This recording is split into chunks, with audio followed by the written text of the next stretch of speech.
Welcome back to The Remote Life. My name is Han Talbot, also known as Han Meets World, and today we'll be chatting with Hallie Wiseman. Working remotely from Spokane Valley, Washington, Hallie is Manager of Community at Remot and co-founder of the Everyday Company. In this episode, we talk about the importance of community as a digital nomad and remote worker, things that aren't talked about as much about life as a digital nomad, and some communication advice for companies looking to take their first remote step. So grab a coffee, a tea, or something stronger, and let's get started.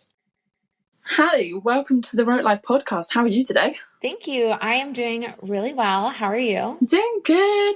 It's funny. It feels like I've done a week already. It's only Monday, and I feel like I've done a whole week already with the amount. Amen. I know. It's one of those things. That's how Mondays go. All good stuff. All good stuff.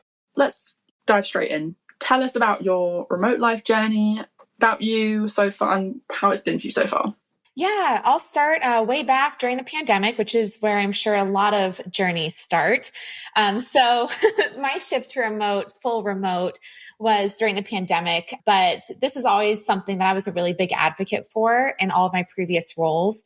You know, I tried to push teams to work remotely when they needed it.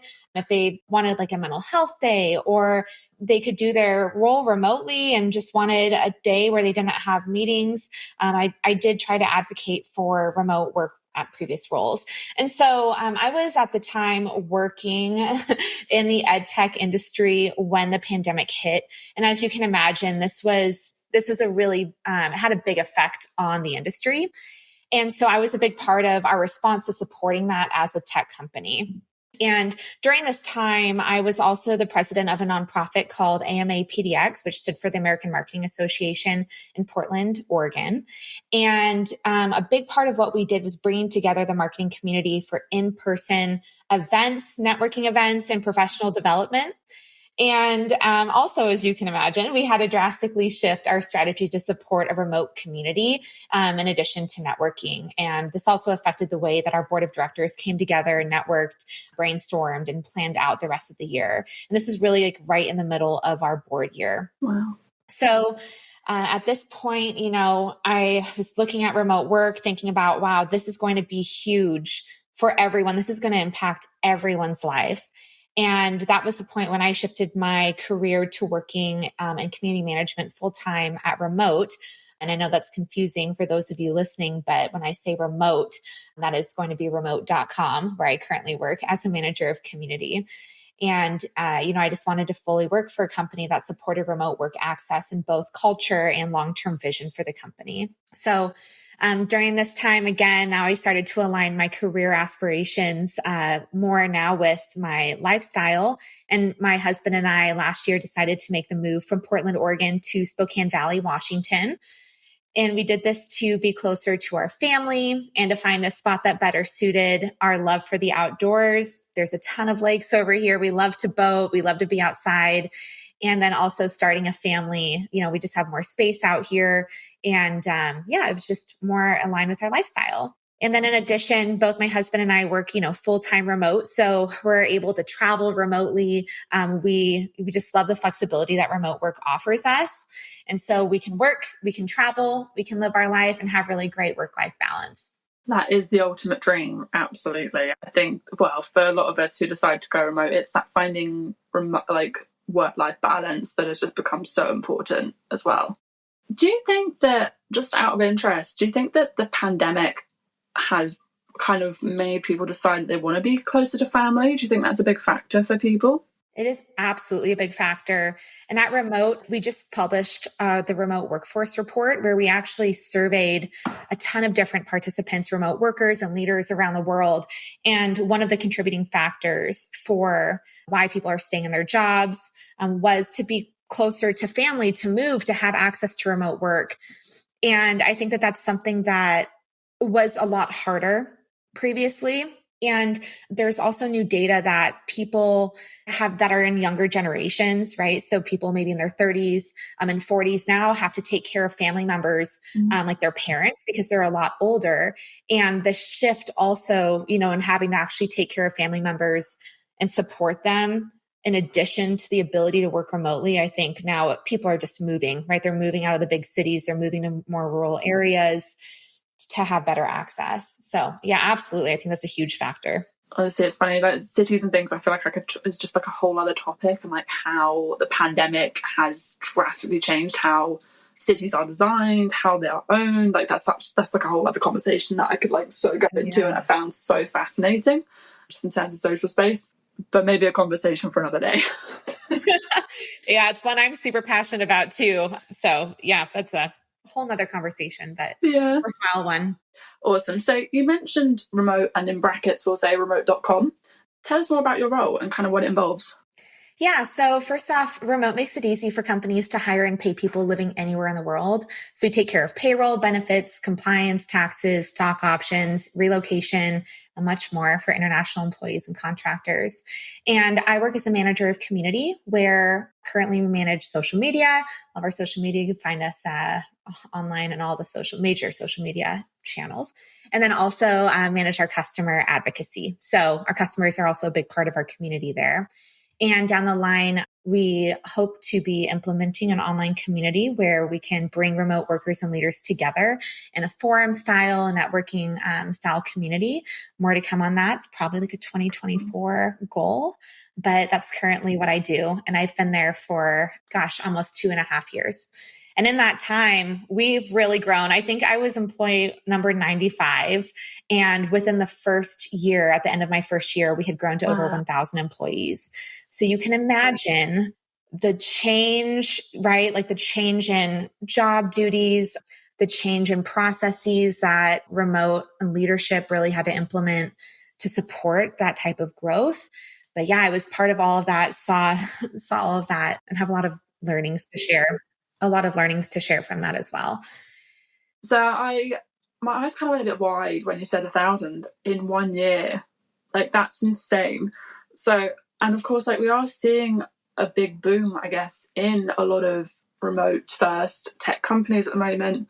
Well, not largely, but some significant increase in these companies because of the pandemic. Do you have any advice for either founders or for people who like are working in these kind of companies about like managing, I guess, maybe well-being in a scaling startup? Because I know it's something that I've, even pre-pandemic, had to learn for myself, and it's not a scenario for everybody. So is there anything you would either advise to founders or to fellow employees in that situation who have just got to kind of roll the punches of a very fast scaling company?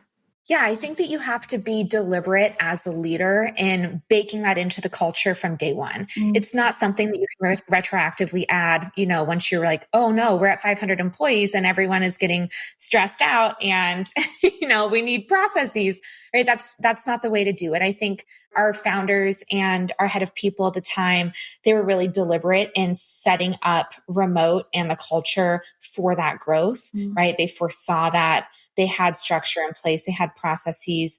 And something that I really love that we do is we do quarterly self-care days, and the people team will schedule them. They'll be like, hey, this year, here are the dates. You can take it on that date or take it within a week of that date. Just take the day off, take time for yourself. And it goes a long way, I think, having that, because it's like, hey, once a quarter, like that's I think a really nice way to just say thank you for everything that you're doing. Go take the day off and recharge. And then in addition to that, I know companies that work remotely, some of them might not be global, right? They might have it be a remote company that works, say, just in the US. And so you might have a very set schedule, right? You might have to be on for certain hours, but there are also roles where, you might not have to be on answering, let's say, customer replies for certain hours of the day. Maybe you're in a role like me in marketing where you can do your job remotely anywhere in the world. It doesn't matter what time, as long as you're getting your work done. And so if you're a company that can support that type of culture, allowing your employees to work on and off as, let's say, they're more productive. Like for me, I'm really productive in the morning, and then around 2 p.m., my brain just stops working. It really does. It stops working. And so I have to come back, like take a little break, do my workout, and come back and finish up my day later. But I have that flexibility, and remote and leadership trusts me that I will do my job in the hours that work for me. And so I think working those things into your culture really help with work-life balance and help with mental health among all of your employees. And it also helps foster trust. So just think of those ways. There's a lot of really great resources out there for leadership to enact these type of processes if you're starting a remote company. Resources come to mind when you say that. Our blog, you can find us remot.com/blog. We've written a lot about it. I also know that Jane Morris, you can find her on LinkedIn. She has a lot of great mental health resources. Bravely is another company that solely focuses on this. But yeah, there's a lot of great companies out there who can help, even with consulting, right? They can come on with your leadership team and give you advice and help set this up. But the other thing is, make sure that this is baked into your people strategy initially, right? That's the number one recommendation I'm going to have is don't wait to enact it down the line. So agree. The worst thing is when it's too late for something to be implemented. And yeah, I think that's such a big deal. That and trust are probably two of the most underrated things when it comes to online teams and remote teams in general. Yeah, being able to impart that trust, but also impart the feeling of trust in your team too. Not just like, I'm a trusting leader, but also empower your employees to feel trusted is huge for sure. Yeah. But touching upon culture, and so that kind of in my mind, therefore, community kind of falls under culture. Why do you think that community is, and having that kind of feeling of community is so important as a remote worker and digital nomad? Yeah. So people who work remotely, and at least for me, we really miss the ability to meet people in person. I know I do. It's something that I have to be really intentional about, especially being somebody who moved to a new place without knowing anyone here. Like that is a whole new level of, man, I really need those in-person connections. I need to have that. And it's not something that remote work can easily facilitate. It's something that a lot of remote companies, global companies, don't have an easy answer for team building, right? Like when everyone's dispersed all over, how do you really find time for meaningful connections and community, even within your own company, when everyone, is in different time zones and, it's just another Zoom call, right? How do you do that? And so community, I think, is really important in a variety of ways. Number one is that if you're a remote worker or digital nomad, you can find specific community groups dedicated to what you do in your role. So there are just so many different groups, Slack channels, online forums, online groups, meetups, etc., where you can just go out and connect with other industry professionals. I'm in community management. There are community groups like Community Hacked that I can go into and meet other community professionals, network with them. And I've actually met a ton of different people through one-to-one networking and matching. Like Meetsy is another great tool, but a lot of these different networking groups and communities. And then eventually, I've met up with a few of them in person when I go travel places. I'm like, oh, I remember you work in, let's say Mexico. I'm going to Mexico. I want recommendations. Like, let's get lunch, right? So you can still build those in-person relationships, I think, once you do kind of plug yourself into these communities.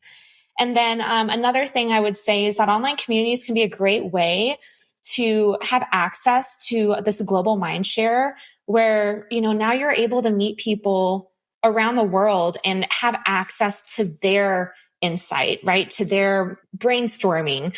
And I think that's something that's super critical in today's world. If you want to stay up to date on the way things are changing in your industry, you want to meet people in a global environment, join an online community. So many of them are free.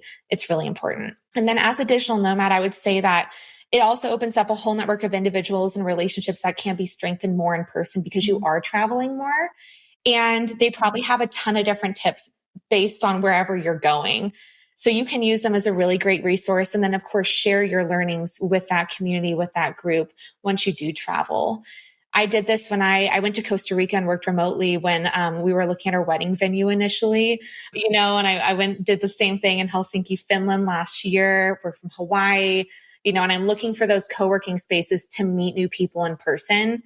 And also, of course, to provide a dedicated space for my work. But I've met so many people just doing it that way. So true. And what I love about the digital nomad community is that it's kind of like, you're not going to meet up at another coffee shop necessarily about, I'll see you at the next destination. And before you know it, you've just casually been to 4 or 5 different destinations with different people without even realizing it. Oh yeah, no, just pop down the road to another country, It's quite fun. Hey, I'm in town. Let's catch up. And you're just yeah, and that's another country ticked off the list. Yeah, it's oh, I'm going to, Australia. I know people there now. I can go pop down and see them, and get their recommendations. It's really cool. It's a really, really cool thing that I think now we're kind of the first wave of people that have ever had access to this before, right? Like this is something we should not take for granted. And travel, I read somewhere that statistically people in our generation are now spending more on experiences and travel than they're spending the majority of their expended, like the money that they have to spend, right? They're spending more of that money now than any other generation previously, whereas the shift in previous generations was always assets, right? I'm going to buy things physically. And so it's really cool seeing that because now people can have experiences and really live the life that they want and see the things that they want to see. Yeah. Again, that is the dream. That is the like what we're after, right? You mentioned, just to go back, you mentioned co-working. Like, are you more of a co-working or cafes at home kind of person? What's your vibe? What's your usual go-to? Well, normally I work from my home base here in Spokane Valley. So this is where I spend the majority of my time in my office that I'm trying to make look as pretty as I can because I look at it all the time. But when I do, I mentioned my husband and I love to travel. And so when we do travel and work remotely, I always try to find a co-working space that's local because number one, Remot, when I say remote, remot.com offers us a co-working budget. Another great recommendation for companies looking to go remotely. And I use that co-working budget to, again, have a dedicated space and separate, even though it's not my home, separate my fun from my workspace. I think that's super important. But I've tried coffee shops too here. In Spokane Valley specifically, I know that there are remote workers here, but there isn't an actual community of remote workers established. So I started a Facebook page and a group and started networking with my friends who I know have flexible jobs. And my goal was to work remotely from a cafe once a month. And so I did that last month and met up with a friend, and it was really fun, but you have to make sure you can find cafes that have, number one, Wi-Fi, or if you can hotspot off your phone. Number two, plugins, right? Number three will allow you to even stay there. Like there's all these little things that you have to call ahead, and do a little bit of research. But yeah, slowly but surely I'll find them. That is the thing, is that the checklist is strong Wi-Fi, good coffee, and good, because I know it's different everywhere you go. Like I was quite surprised here in Cascais in Portugal. People are generally like on their laptops even on Sundays and whatnot, whereas if you go to like Spain, for example, many places will say no laptops on the weekend, or you stay in your place. And I've been in places like Madrid where I by chance had my laptop with me in a cafe on Sunday, and I've been given the daggers, like shooting daggers out their eyes at me for it.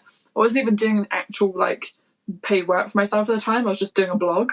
But oh my God, like it was like I interrupted a really sacred like brunch space at that point. So you have to be careful. Like it's not something that, is as easy as just bring your laptop, you're good to go. There are places now, like I went to, when I went to Hawaii in Oahu, and I woke up at 5:30 and started my quest walking around to all of the coffee shops that were open, including Starbucks. And not one of them would allow me to work remotely from there. Not one of them had either plugins or Wi-Fi. Like those two, they limited so that people wouldn't work remotely, which is why I ended up getting a co-working space there. So I'll get into this later, but before you go and just assume that you can work remotely from like cafes and places like that, do your research. And if not, you might have to look for a co-working space or make sure that you're staying somewhere that has a dedicated workspace. Staying somewhere that, has good Wi-Fi, because that's the other thing that people forget, is that just because it's an Airbnb doesn't mean that the Wi-Fi is actually good for what you need to work. Pardon? Look at the reviews. Yeah. Look at the reviews. Absolutely. But that leads very nicely into my next question, which, do you think there's anything that people need to know about being a digital nomad or remote worker that isn't talked about as much? Absolutely. And I'm going to say that being a digital nomad, it's trending, right? It's something that sounds super fun and wow, like what a life. That's a life we should all strive for. But I'm going to say that it does take a lot of prep time and organization, and it's not as easy as it seems. I don't classify myself as a digital nomad by any means, but I do know a lot of digital nomads. And I've talked to them about this. And you cannot imagine the amount of time that they truly spend mapping out, okay, this is my next trip. This is where I'm going to go. This is what I need to take. These are all the things that I need to research, right? It takes a lot of work. And so my recommendation is if you really want to get into this lifestyle, I would take a handful of short-term trips where you are working remotely and try it out before committing yourself to that lifestyle. Because it isn't just, let's open up my laptop at the beach and just, go to some fancy beach in Costa Rica and just hang out. Like, it's not that easy, so make sure you do your research and try some practice trips first. It's funny, like there's definitely this joke. So it came up in a talk that I did recently, but also we were talking about it like at a conference last year, how when you search on Google, on Canva, on any of these like kind of platforms, the term digital nomad, the first image that pops up is a guy on his back, leaning on his backpack with his laptop on the beach. And I'm thinking, like, with one exception ever, and that was in Cyprus, right, a couple of weeks ago, I have never been able to get good Wi-Fi or Wi-Fi at all on the beach. That is just not a thing. So where this like image of that has come from is baffling to me. And I guess having worked in like the content creation and influence marketing industry, there was a blogger who put what was obviously resonated quite well for bloggers, but then I'd say also for digital nomads and remote workers, if we can make our life look easy, then we've done our job, because it's not that. Mm-hmm. Exactly. It's not. It really is not. And, especially if you're somebody who has two screens, I have a huge screen that I'm always connected to in addition to my laptop. And so getting used to just working from a laptop screen is a challenge if you have a setup like I do. But yeah, it's really, I think, dependent on your lifestyle, dependent on where you are, your stage in your life, right? Like there's a lot that goes into it, but there are a lot of really awesome people who do it and love it, so not that it can't be done. It definitely can. Worth the effort, but requires effort, I think is the best way.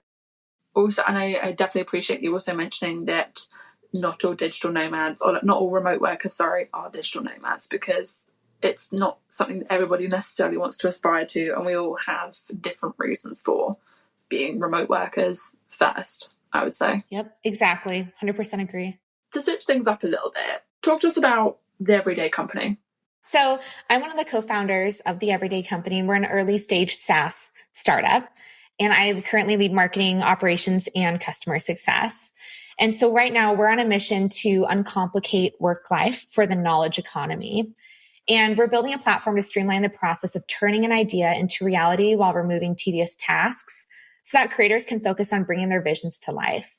So with Everyday, there are limitless possibilities and more time to experience a better way of working.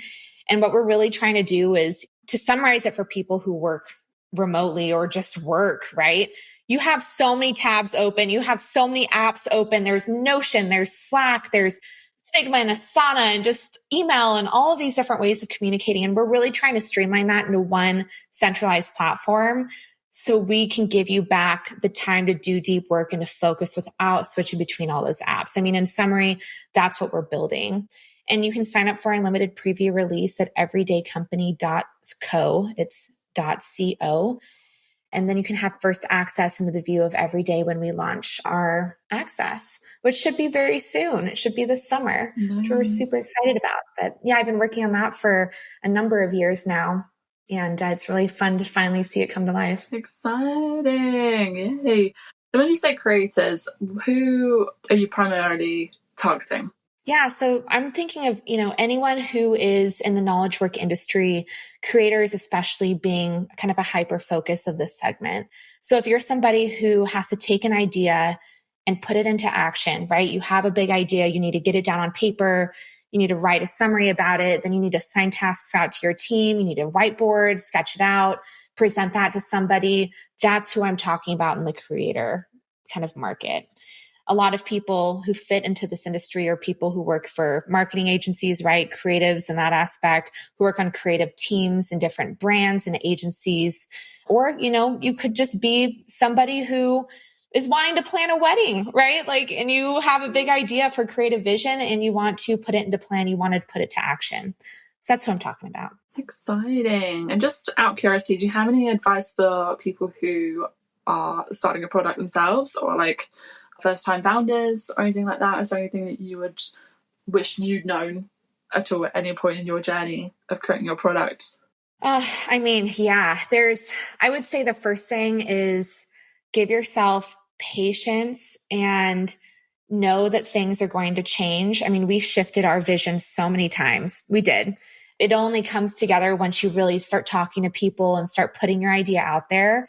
You have to be comfortable with criticism and feedback, right? Especially when you're talking to investors, that's a given. But you also have to think about, okay, well, I can't take every single piece of criticism and like totally shift my strategy, right? Because it's all a recommendation, and people have different, like they think differently about things, right? They have different pieces of recommendation that are conflicting to each other. So you really have to cherry pick and choose to what makes sense to what you really want that vision and focus to be for your product. And then thirdly, I would say stay true to your founder story, right? Think about why you initially went out to solving that need in the market, that whatever that is that you were solving, and make sure you're staying true to that in the way that you build that short-term and long-term, because it's really easy to get sidetracked and, completely get off your vision, especially if you take everyone's recommendations into play. Too many chefs. Too many chefs in the kitchen, stay true to it, to what you're making in the kitchen. I'm going to use that answer. That's amazing. I suppose, what one piece of communication advice would you give to companies starting out in their process? Let's say the company specifically at this point. Yes, if you're a company that's starting, let's say you're a startup that's starting remotely, or you're a company that was hybrid or in person, you're shifting remote work, know that tools will not be your golden ticket to solving for async communication in a remote environment. Rather, they're going to be a supportive measure to enacting your strategy around remote and async communication. So my recommendation to you would be that you need a team or someone dedicated to implementing your strategy as soon as you hit around 50 employees. The earlier, the better. I'm not going to say that you have to wait until 50 employees, but you definitely need something at that point. And it's not easy. Global async communication will constantly change with the size of your company and new business needs that arise. I will say that there are a ton of companies doing this well with supportive how-to blogs you can use as a reference. Again, remot.com. We write a lot of blogs around this. We have checklists, and our founders they've written a lot about this. So you can check out remot.com on our blog. You can also look at Doist, that's DOIST, and GitLab, to name a few. But definitely check out those resources. And it's a learning process for everyone. Pick the tools that you think make sense. Of course, there's Notion, there's Slack, there's all of those tools that make async communication happen, all of the things. But one thing I'm going to mention for Notion is, like I mentioned, we went from 50 to 1,000 people. You can imagine the amount of documentation that we now struggle with at Remot, right? We have so many pages that now we can't find stuff.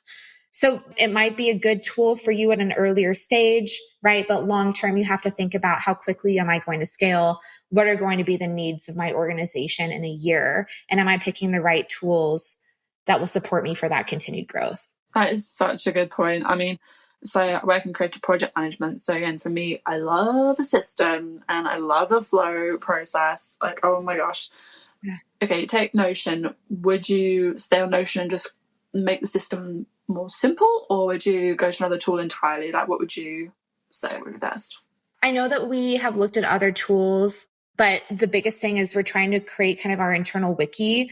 So we're trying to reorganize the way that we built Notion. We're trying to add structure to our naming conventions, right? Like, there are things that I think you can do early on instead of waiting and having to go back and restructure and delete things and archive things. If you just create a process around Notion for like, okay, every team is going to start with this template and organize your hubs in this way and use this naming convention and make sure that you're archiving old pages. It's a lot of like training that you need to do. Mm-hmm. And for remote workers too, when people start at their first remote job, they can be really overwhelmed with all of the tools and the documentation and how to document appropriately. It's a skill that needs to be learned.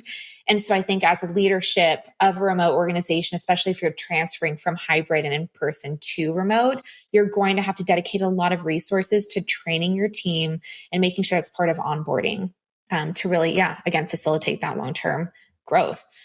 It's no easy way around it. Absolutely not. I think it almost feels like the industry at the moment is all learning together at the same time. Mm-hmm. So all these like new processes, all of these like kind of mental health tips and ways of managing it for yourself, we're all learning at the same time, because this is still quite a fresh industry, really. I know we've been around, obviously remote working's been around for 20-30 years, but I feel like the actual industry now is actually still quite so young. So it's I suppose it's good to know that we're kind of all in this together, learning at the same time too. Oh yeah, we're all in this together. Just finish that. We'll finish on that. Absolutely. That is amazing. That is the perfect note to ask the last question. So, fill in the blank. Home is where? Home is where you experience life to the fullest. Boom. I love it. That's it. And I'm going to have that song in my head now. Oh my gosh. I'm sorry. It's been amazing to chat. Thank you so, so much. And hey, we're all in this together. We're all in this together. Thanks for having me. It was great being here. Thank you so much for listening to this episode of The Remote Life. And thank you, Hallie, for taking the time to speak with us. You can find links to her profiles below. Thank you so much again for listening, and we can't wait to remote work with you again soon.